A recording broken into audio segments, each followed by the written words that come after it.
Tempo de semeadura e colheita. Palestra de Neville Goddard. Realizada em 6 de outubro de 1956. Como vocês foram informados, o assunto desta manhã é semeadura e colheita. Embora tenha o mesmo título do meu último livro, ele não pode ser encontrado naquele livro, pois aquele livro é uma tentativa de interpretar algumas das passagens mais difíceis da Bíblia. Eu dei a você nos 9 capítulos uma visão mística, e também uma certa abordagem de como você mesmo pode abordar a interpretação da Bíblia, pois, como você sabe, não é um livro de história. E então, quando me dei conta de significados mais profundos nas passagens do que aqueles normalmente atribuídos a elas, comecei a vê-los ou aprendê-los misticamente, e então eu dei a você uma interpretação mística de muitas das passagens mais sombrias. Por exemplo, quando Salomão fez para si uma carruagem de madeira do Líbano, ele fez para si mesmo, ninguém a fez para ele. É isso que você deve fazer, é isso que eu devo fazer, é isso que todos devem fazer, e naquele capítulo, eu mostrei a você que a madeira não é madeira como você conhece madeira. Isso significa que a madeira do Líbano é a mente incorruptível. Mas você a faz para si mesmo, e nós mostramos a você os lados, do que eles eram feitos e quais são os significados realmente. Então pegamos aquela passagem muito estranha, a instrução aos discípulos para tirarem os sapatos ou não fornecerem sapatos quando viajassem, e mostramos a vocês que a palavra sapato não é apenas a coisa que eu uso no meu pé, é o símbolo do Espírito de deixe-me fazer isso por você. Pois o sapato assume sobre si não apenas a sujeira e a lama que normalmente cairiam sobre o pé do usuário, mas protege o usuário de qualquer contato com o mundo exterior, e então qualquer um que se ofereça para fazer por nós o que deveríamos fazer, e poderíamos fazer muito melhor nós mesmos, está se oferecendo como nosso sapato, e se eu quiser despertar espiritualmente, devo fazer isso por mim mesmo. Devo tomar minha própria mente e controlá-la, tomar minha imaginação maravilhosa e realmente controlá-la e colocá-la em propósitos nobres e não ter algum intermediário entre mim e Deus. Pois o Deus deste mundo é um Deus interno. Ele é aquela força inevitável que expressa em fatos externos as tendências latentes da alma, e então, se eu descobrisse esse Deus, não poderia ter você fazendo meu trabalho por mim.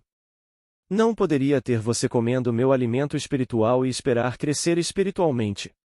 Então essa é realmente a tentativa dos 9 capítulos do livro Sementeira e Colheita. Mas o assunto desta manhã, quero abordá-lo de forma diferente. Esta declaração é retirada do livro de Gênesis, o 8º capítulo de Gênesis, é uma promessa feita ao homem de que enquanto a terra durar, sementeira e colheita, quente e frio, verão e inverno, dia e noite não cessarão. Somos informados de que o homem foi colocado em um jardim, o jardim foi concluído, cada árvore estava dando frutos, tudo no mundo estava terminado, e ele foi colocado no jardim para cultivá-lo e mantê-lo. Ele não o planta, ele não faz nada além de cultivá-lo e mantê-lo. Ele não é chamado para fazer árvores ou cultivar novas árvores, tudo está terminado. Como nos é dito em João, eu vos enviei para ceifar onde não trabalhastes, pois a criação está terminada.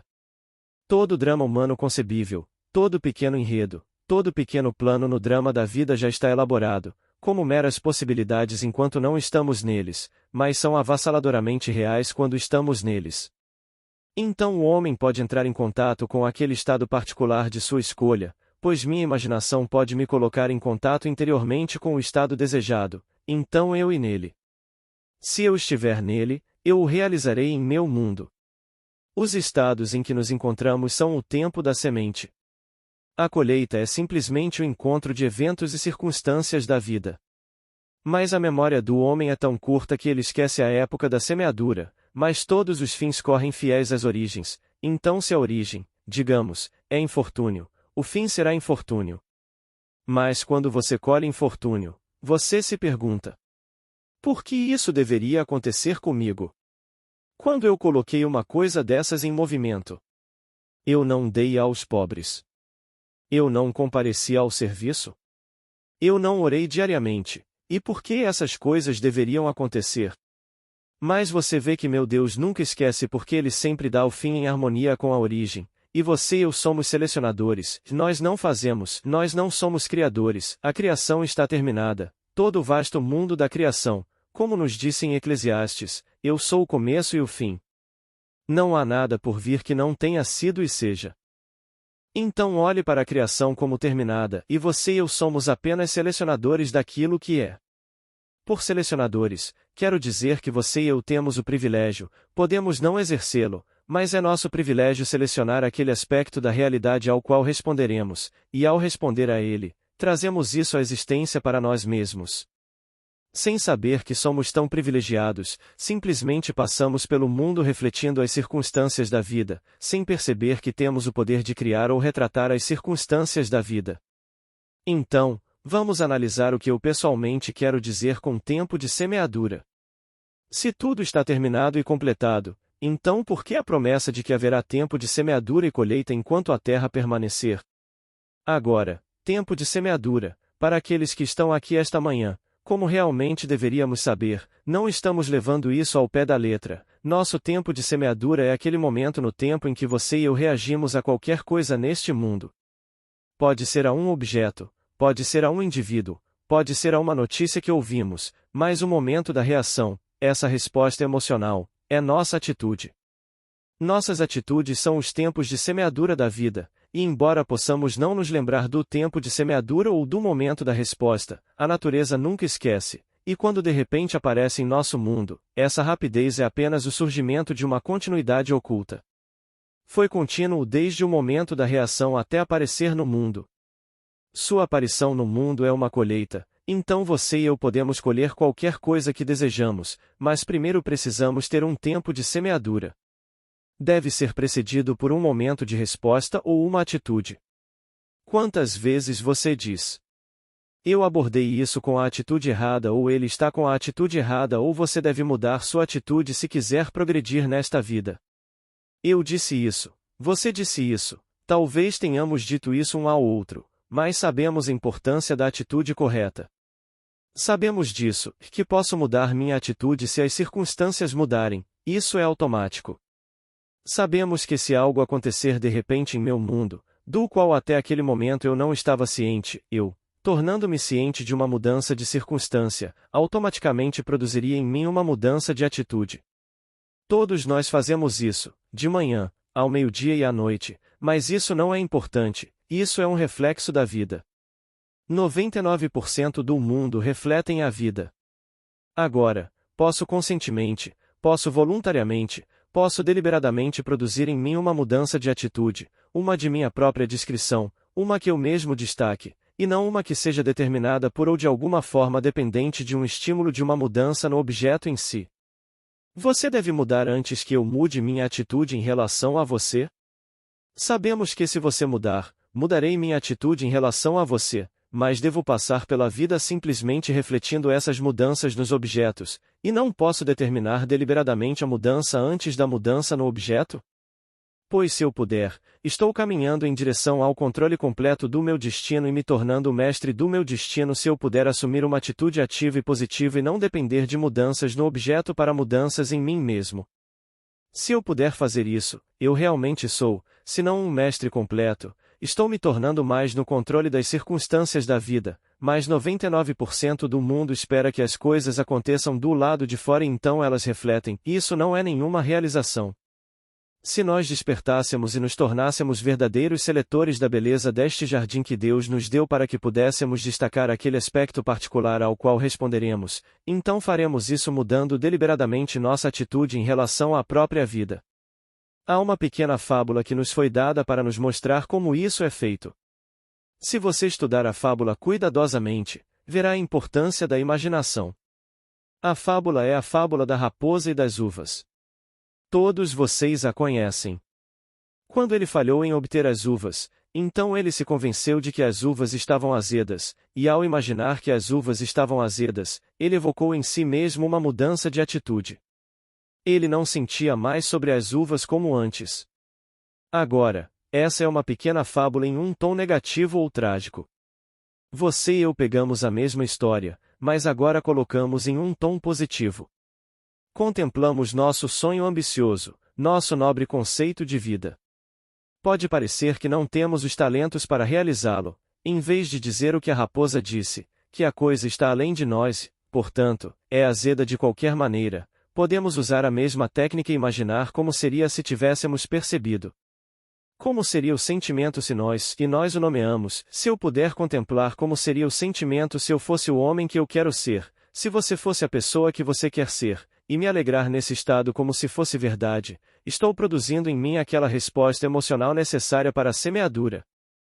Posso não ver uma colheita imediata, talvez a coisa que estou expressando agora na forma de tempo de sementeira seja um carvalho, não é um pequeno cogumelo que cresceria da noite para o dia. Talvez meu sonho levasse um intervalo de tempo um pouco maior entre o plantio real e a colheita, mas se eu soubesse que todas essas coisas são consistentes, vejam lá campos. O gergelim era gergelim, o milho era milho. O silêncio e a escuridão sabiam. Assim nasce o destino de um homem, e então, se esse momento de resposta é o plantio real da semente, e se era milho, deve ser milho quando aparece na época da colheita, então posso selecionar a natureza das coisas que quero encontrar em meu mundo.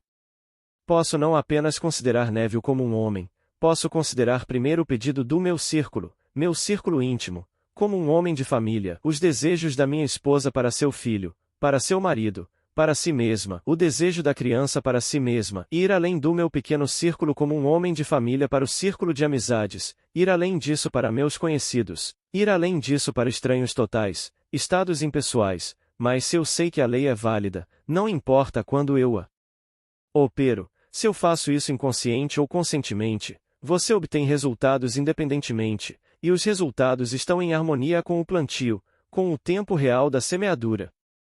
Agora, qual é a nossa época de semeadura hoje? Há talvez 2.000 aqui, temos 2.000 solicitações diferentes, multiplicadas por um grande número porque temos solicitações para outros, mas você pode pegar, hoje, enquanto você se senta aqui e pode realmente contemplar como seria, suponha que fosse verdade. Suponha que eu pudesse me voltar agora para um amigo e me alegrar com ele por causa de sua boa sorte e realmente manter uma conversa mental com ele a partir da premissa de que ele ou ela já realizou o sonho. Agora, enquanto faço isso na minha imaginação, estou estabelecendo dentro de mim uma certa atitude alterada em relação a esse indivíduo. Estou produzindo dentro de mim uma certa resposta positiva, deliberada e emocional, e esse exato momento em que faço isso é a época da semeadura. Encontrarei esse indivíduo amanhã ou na próxima semana ou no próximo mês e ele testemunhará aquela coisa que planto agora. Ele pode não ter a mínima consciência de que eu o plantei neste jardim. Não estou buscando elogios, não estou buscando créditos, estou buscando resultados. Se eu vir o homem se tornar a personificação do sucesso que sei que ele deseja e que desejo para ele, isso é elogio suficiente, é pagamento suficiente. Que pagamento mais alguém desejaria além dos resultados, pois tudo é um presente? Por que eu deveria receber mais? Meu pai me deu o jardim, a coisa toda está em completa e plena floração e me deu escolha, o maior presente de todos, liberdade completa de escolha da natureza do fruto que colherei em meu mundo, mas não posso simplesmente invadir o jardim e começar a colher frutos, deve haver uma época de semeadura, mas devo sempre ter em mente que colherei aquilo em que não dediquei nenhum trabalho. Eu não me esforço para fazer isso, eu simplesmente planto, pois naquele momento de resposta estão contidos todos os planos, toda a energia necessária para desdobrar esse plano em um fato objetivo perfeito e maravilhoso, que eu então colherei ao me tornar consciente dele como uma realidade externa, mas eu não me esforço para fazer isso, eu simplesmente preciso saber que é assim. Então esse é nosso privilégio, essa é nossa escolha. Se você acredita, não fica surpreso com o tipo de coisas que você plantou, com o tipo de semente que em nossa ignorância, em nosso sono, permitimos que realmente se espalhasse em nosso mundo? Veja, alguns dirão. Mas por que Deus permite isso? Você não pode conceber um Deus infinito que não seja infinito em todos os aspectos. Se eu fosse incapaz, realmente incapaz de assumir, digamos, um estado desagradável, eu não poderia ser filho do meu pai porque meu pai é infinito, e se ele fosse realmente incapaz de assumir qualquer estado, então ele não seria Deus. Tudo está dentro de mim, mas tudo. Você não pode conceber algo que eu não contenha, a coisa mais horrível do mundo. Se não fosse assim, eu não poderia ser infinito e, portanto, não filho do meu pai infinito. Então Deus é infinito e nos deu tudo, mas Ele nos deu liberdade de escolha para que possamos nos tornar seletivos, discriminativos e trazer à tona tudo o que é belo daquele jardim. Se eu pegasse o piano, as 88 notas do piano. Se eu pudesse extrair daquele teclado de piano cada dissonância, eu não teria um teclado de piano. Se eu pudesse tocar uma dissonância e porque isso me assusta ou me perturba, a coisa irrita meus nervos, se eu pudesse agora extrair as notas que produzem a dissonância e então continuar extraindo as notas que produzem a dissonância, eu removeria as 88 notas, não haveria notas restantes nas quais eu pudesse tocar a harmonia de amanhã. Mas deixe-me deixar as notas e aprender a arte de tocar piano para que eu possa das mesmas 88 notas extrair todas as harmonias do mundo. A mesma coisa é verdade para o homem. Em vez de olhar para alguém e aceitar como final a evidência dos sentidos, há alguém que trouxe para seu próprio mundo, digamos, uma doença, que ele está tentando analisá-la de fora. Quando eu contraí o vírus, quando entrei em contato próximo com alguém que tinha o vírus e eles estão me levando para o laboratório com meu sangue tentando encontrá-lo lá. Você nunca o encontrará lá, apesar de toda a sabedoria do homem. Você o encontrará apenas na consciência do indivíduo, que, em um momento agora muito esquecido, plantou a coisa que ele agora está colhendo, e você não o encontrará em nenhuma análise externa porque as coisas vistas nunca foram feitas de coisas que aparecem.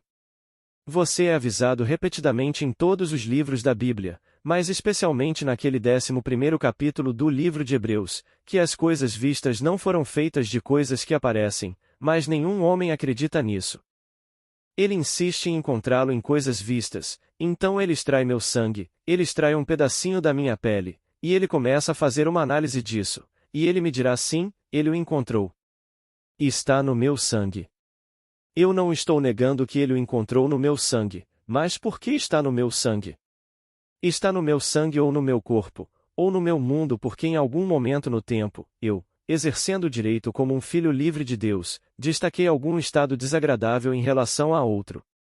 Não precisa ser para mim mesmo, poderia ser para outro, onde eu me regozijava com a dor de outro, onde minha resposta emocional às notícias que ouvi foi boa, então, eu a coloquei em movimento, mas quando aconteceu no meu mundo, eu não pensei que fosse tão bom, mas foi minha colheita. E todas essas coisas são a colheita de coisas que você e eu plantamos, pois todas as coisas correm de acordo com a forma. Não se surpreenda com a rapidez com que algo acontece em nosso mundo, alguém está doente, isso só acontece porque esquecemos, e a memória do homem é muito, muito curta. Você conhece aquele adorável pequeno poema de George Meredith? Esquecida é a terra verde. Somente os deuses lembram-se eternamente, eles atacam sem remorso. E sempre igual por igual. Por suas grandes memórias os deuses são conhecidos. Se o homem pudesse apenas lembrar desses momentos de semeadura, ele nunca ficaria surpreso quando a colheita aparecesse em seu mundo. Mas porque ele não tem memória daquele momento no tempo em que ele deixou cair aquela semente, que é simplesmente sua resposta emocional a algo que ele contemplou, algo que ele ouviu, algo que ele observou, naquele momento a coisa estava feita, ele não teve que trabalhar para trazê-la para a colheita, ele simplesmente encontrou como algo já totalmente crescido. Então ele colhe agora aquilo em que ele não investiu nenhum trabalho, fora da escolha. Ele a selecionou por sua atitude, por sua reação. Agora, eu sou responsável pelos outros no meu mundo?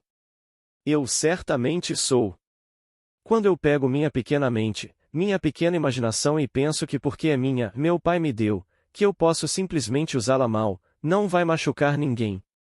Eu te digo que você tem que usar mais controle pela simples razão de que eu estou enraizado em você e você está enraizado em todos e todos nós estamos enraizados em Deus. Não há um ser individual separado e destacado no reino do meu Pai. Nós somos um.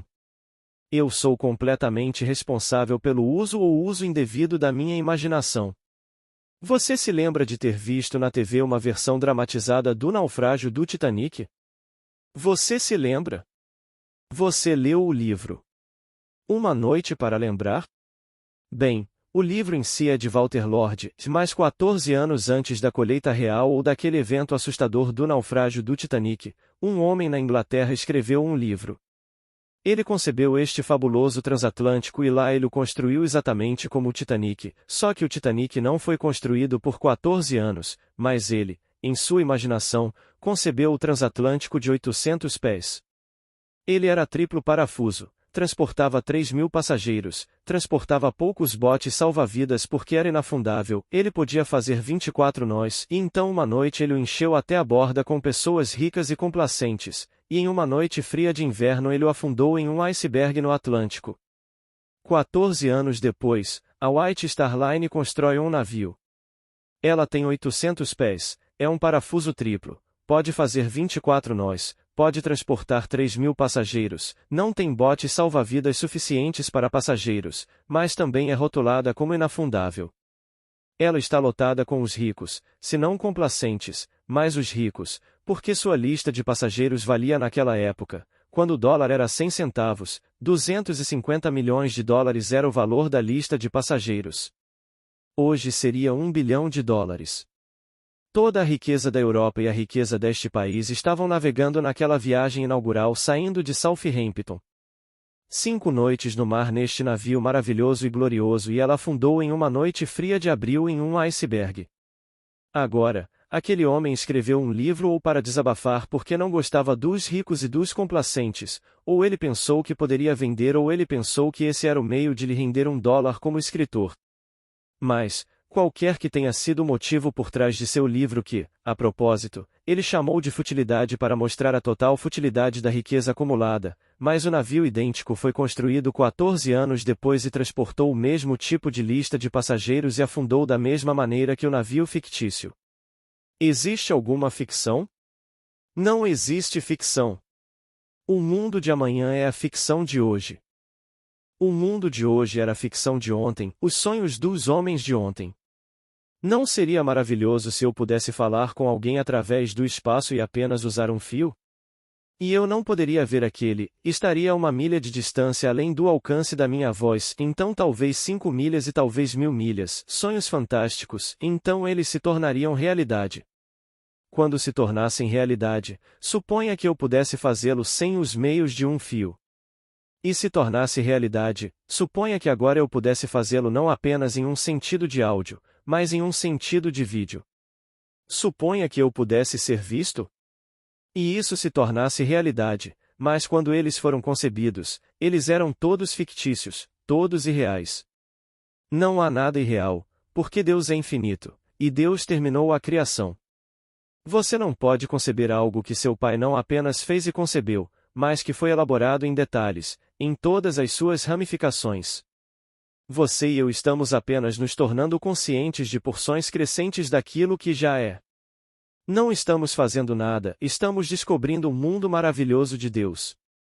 Mas agora nesta igreja, pelo menos aqui deveria ser feito, pois esta é uma igreja da mente, e esta é a ciência da mente, onde há uma ciência para plantar e você o faz de uma certa maneira científica. Você simplesmente não anda pela rua e reflete, lê os jornais e reflete, você sai como uma pessoa mais positiva do que as pessoas que se reúnem em áreas semelhantes, pela simples razão de que vão apenas para ouvir um culto e ouvir o quão ruim o mundo é. Você não está vindo aqui para ouvir o quão ruim o mundo é, pois se você acredita que ele é ruim, há algo que você deve fazer sobre isso porque você plantou o mundo. Você tem sua sementeira. Então aqui as pessoas se reúnem para ouvir como operar este maravilhoso presente que o Pai lhes deu. Existe esta mente e imaginação maravilhosas. Então você é instruído a sair e ser criterioso em sua seleção, destacar aquele aspecto da realidade ao qual você quer responder, sucesso, saúde, dignidade, nobreza, algo maravilhoso que você contribui para o bem do mundo. Ao passar por você, você está contribuindo para a sociedade. Você contribui para a comunidade em que vive, não necessariamente dando dólares, mas você contribui com sua sementeira maravilhosa. Se, em sua comunidade, você vê a necessidade de talvez uma igreja, você vê a necessidade de alguma escola maravilhosa, você não espera até que as pessoas se reúnam, você realmente, em sua mente, contempla a alegria que é sua por causa da escola maravilhosa aqui para as crianças, uma igreja maravilhosa aqui para elevar o homem espiritualmente, e você se pergunta como seria se fosse verdade, você sente a emoção de testemunhar isso por dentro. Isso é tempo de semear. Então, de uma forma que você não conhece e não precisa trabalhar para produzir, você encontrará aquela escola e aquela igreja e essas coisas adoráveis em sua comunidade. Então você planta a semente e deixa que outros, que pensam que estão trazendo-a à existência, Pensem assim. Você vai por este mundo plantando o bem, é por isso que você está aqui. Estamos reunidos aqui nas manhãs de domingo para descobrir mais e mais sobre este presente maravilhoso que Deus nos deu, para que possamos destacar todas as coisas adoráveis do mundo e fazê-las nascer em nosso mundo. Esta manhã, você não leva apenas a si mesmo, comece com você mesmo, então se volte para um amigo com os olhos da sua mente, e o parabenize por sua boa sorte, parabenize-o por sua expansão em seu mundo. E realmente sinta a emoção de tal contato, naquele momento de resposta. Essa foi uma atitude mudada em relação àquele amigo, naquele momento que você plantou. Agora, de uma forma que você não sabe e não precisa saber, essa semente vai passar por sua passagem oculta natural normal e aparecer como uma realidade em seu mundo. Então você conhecerá o poder latente dentro de você e você deixará de refletir a vida e se tornará o que eu chamo de um verdadeiro criador no sentido de que, quero dizer, Criador, que você está criando selecionando coisas sábias, sábias e adoráveis neste mundo e dando a elas expressão neste nosso mundo. Então é isso que quero dizer com tempo de semeadura e colheita, a importância da atitude correta, e você pode fazer isso. Você não precisa esperar que as circunstâncias mudem, você não precisa esperar que o estímulo de uma mudança no objeto produza em você a mudança de atitude. No seu escritório, o chefe age de forma rude com você? Bem, então como seria se ele agora visse em mim a dama, a pessoa prestativa que eu realmente sou, ou quero ser? Suponha que ele visse em mim alguém que ele pudesse elogiar pelo meu trabalho e me elevar no mundo salarial, me dar um aumento de salário por causa do meu esforço adicional. Suponha que ele pudesse ver isso em mim. Bem, contemple o chefe vendo isso em você como se ele visse e o recompensasse com um aumento. Esse momento é o momento do plantio. Pode não vir hoje à noite. Pode nem vir esta semana no contra-cheque, mas virá. Você simplesmente continua plantando coisas lindas, mas se todos os dias quando você sai do escritório você diz: que pão duro, e você vai para casa e discute sobre ele com sua mãe ou seu marido ou outra pessoa, e eles simpatizam porque realmente acreditam em você, pois estão adotando a mesma abordagem reflexiva e negativa da vida, mas se enquanto você volta para casa ou caminha para casa, você anda na atitude de que ele fez isso. Ele aumentou sua renda, ele elogiou seu trabalho, e dia após dia, apesar de outras coisas em contrário, você persiste nisso. Você sabe que ele fará isso? Você produzirá nele a mudança de coração porque você primeiro a produziu em si mesmo, e ele verá em você qualidades que ele não pode ver agora, e então todo o seu vasto mundo começa a florescer. Você faz isso em todos os sentidos da palavra. Você conhece alguém que é solitário, alguém que realmente deveria ser felizmente casado neste mundo. Como seria se você fosse informado, não necessariamente pelo indivíduo, mas por uma terceira parte das boas novas a respeito de João, a respeito de Maria ou outra pessoa? Alguém desejoso de um lar adorável e um lar gracioso. Como seria? Não tenha inveja. Tente se alegrar. Sinta a alegria que é deles, e esse momento é tempo de semear para eles. Eles colherão isso, e essa é a nossa oportunidade de ir pelo mundo plantando e plantando sabiamente. Infelizmente, muitos de nós em movimentos de igrejas, não acho que você encontrará isso nesta igreja, mas muitos de nós em movimentos de igrejas temos uma atitude muito séria em relação à vida.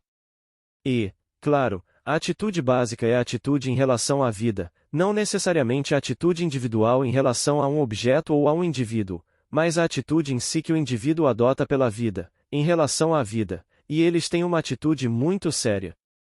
Bem, Orage disse muito sabiamente e muito bem-humoradamente que a atitude séria é esta: eles realmente acreditam que Deus tem uma luta enorme contra probabilidades desamparadas, e ele disse que isso produz no indivíduo a emoção de ajudar o pobre pai. Eles vão ajudar o pobre pai que criou o mundo e o deu a seus filhos. Agora ele levantou outro ponto interessante da atitude científica em relação à vida.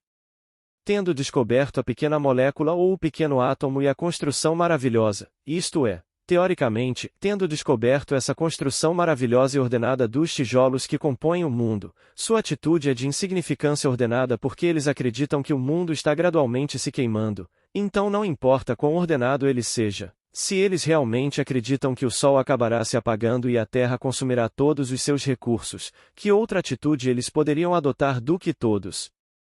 Vestidos sem ter para onde ir, Porque se eventualmente tudo vai virar nada de qualquer maneira, não importa quão ordenado ele esteja hoje, só poderia ser insignificância ordenada, mas eu lhe digo, como alguém que viu além do véu, não existe tal coisa como chegar ao fim. A vida é para sempre e para sempre e para sempre, e para sempre você está subindo esta peregrinação eterna revelando as glórias infinitas de seu Pai.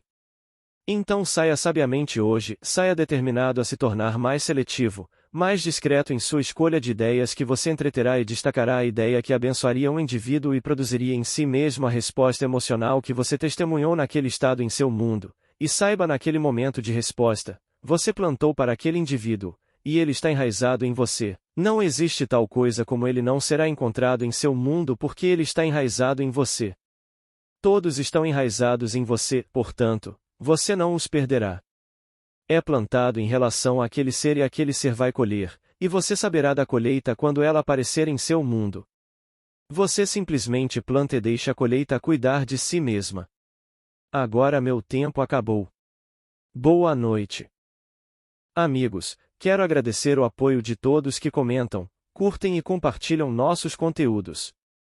Também gostaria de convidar, a quem quiser, a ser membro aqui do canal. O custo é bem pequeno e vai auxiliar com o meu trabalho. Muito obrigada. Paz e bênçãos na vida de todos.